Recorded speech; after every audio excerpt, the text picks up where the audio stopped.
Selamat pagi, semangat pagi. Senang bisa menyapa saudara sekalian dengan firman Tuhan yang diambil dari Matius 27 ayatnya yang ke-20.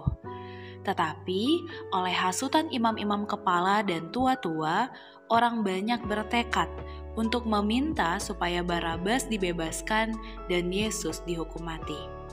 Saudaraku, seperti yang telah kita dengar sejak ibadah Minggu Palma dan juga melalui sapaan firman sebelumnya, bahwa Yesus Kristus dan Yesus Barabas diperhadapkan kepada banyak orang untuk dipilih manakah yang akan dibebaskan.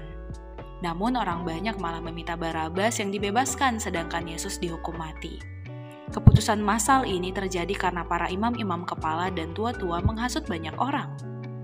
Nah, saudaraku, mari kita bayangkan sejenak, jika saudara berdiri di tengah-tengah orang banyak itu, lalu melihat situasi yang terjadi, di mana ada Barabas yang sudah jelas melakukan tindak kejahatan tingkat tinggi, sedangkan Yesus dalam kisah ini membunuh pun tidak pernah. Bahkan Yesus menyelamatkan nyawa banyak orang.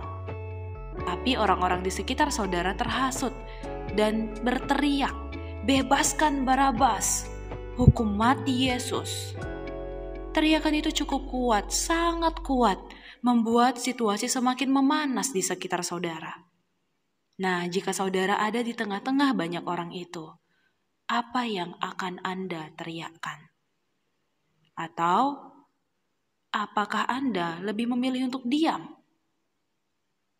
Saudaraku, kita juga adalah bagian dari kumpulan banyak orang yang jika tidak memiliki kesadaran kritis untuk melihat masalah dari berbagai sudut pandang, maka jangan-jangan kita akan menjadi kumpulan orang-orang yang ikut menciptakan ketidakadilan.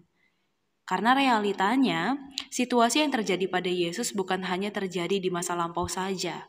Situasi ketidakadilan semacam itu terjadi dari masa ke masa. Ada banyak orang yang menjadi korban akibat ketidakadilan hanya karena ada banyak orang ikut-ikutan bersuara tanpa memiliki kesadaran kritis dalam melihat suatu masalah. Jadi mari saudaraku, sebagai murid-murid Kristus, kita bangun kebiasaan melihat masalah dari berbagai sudut pandang, supaya kita sungguh-sungguh dapat menciptakan shalom khususnya kepada mereka yang tidak mendapatkan keadilan, kepada mereka yang difitnah, kepada mereka yang dibenci tanpa sebab. Mari kita nyatakan kasih Tuhan melalui kesadaran kritis kita. Amin. Tuhan Yesus memberkati.